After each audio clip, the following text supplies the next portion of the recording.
of you won't remember this, but when I ran for the presidency in '08, the truth is that not a lot of people gave me a chance. You know, I was a skinny guy with a funny name. When we started the campaign, the odds weren't for us, and we had a lot of states to cover, and I had never run a national campaign. And so we had to try to get any support we could, any endorsements we could. So I fly down to South Carolina.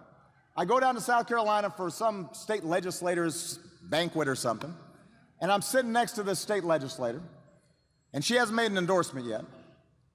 And I ask her for the endorsement. That's what you do when you're kind of trying to get support.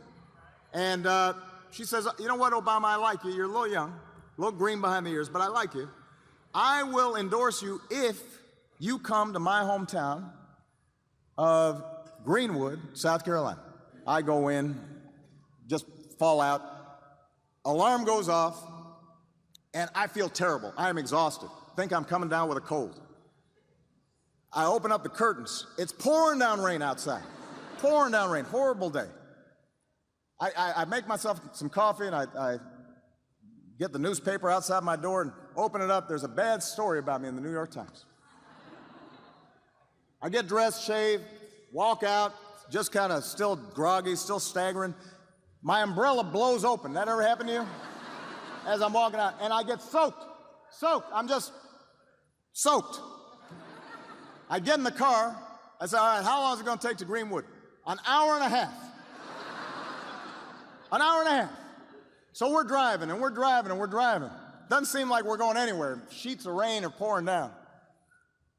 So I'm about to make my pitch. I'm trying to muster myself up. Let me make the best of this. I'm going to do it quick, and then I'm going to get out of here.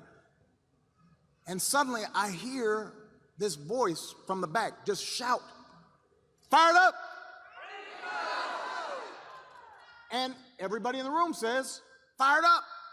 And I say, "Ready to go." And then I hear the voice say, "Ready to go." And everybody in the room says, "Ready to go." And I don't know what's going on. I think these people are crazy. Maybe I shouldn't have come here.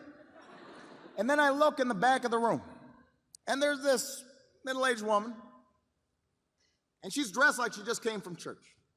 She's got a big church hat, and she got, I think, a gold tooth.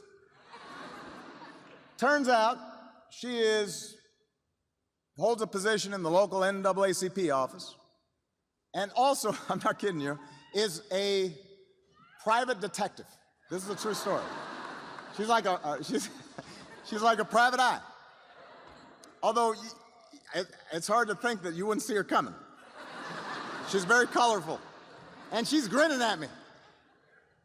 And apparently, she is known wherever she goes by saying this chant, "Fired up." And everybody knows her, so they know that when she says "fired up," they've got to say "fired up."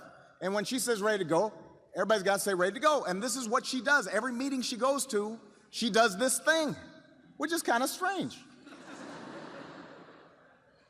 So the thing is, though, she keeps on doing it.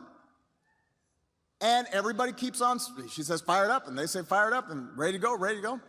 But the interesting thing is, after a while, I'm starting to get kind of fired up. I'm starting to feel like I'm ready to go. And all those negative thoughts and all those bad memories start kind of drifting away. And we have a great meeting with these 20 people. And they all say, "We're going to support you. And we're going to go out there and work." And even after we left Greenwood, the rest of the day, all the campaigning, when I saw my staff, I said, "Are you fired up?" They say, "I'm fired up, boss." "Are you ready to go?" I'm ready to go. And it just goes to show you how one voice can change a room.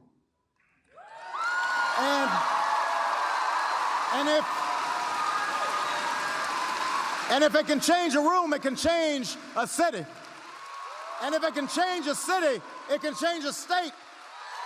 And if it can change a state, it can change a nation.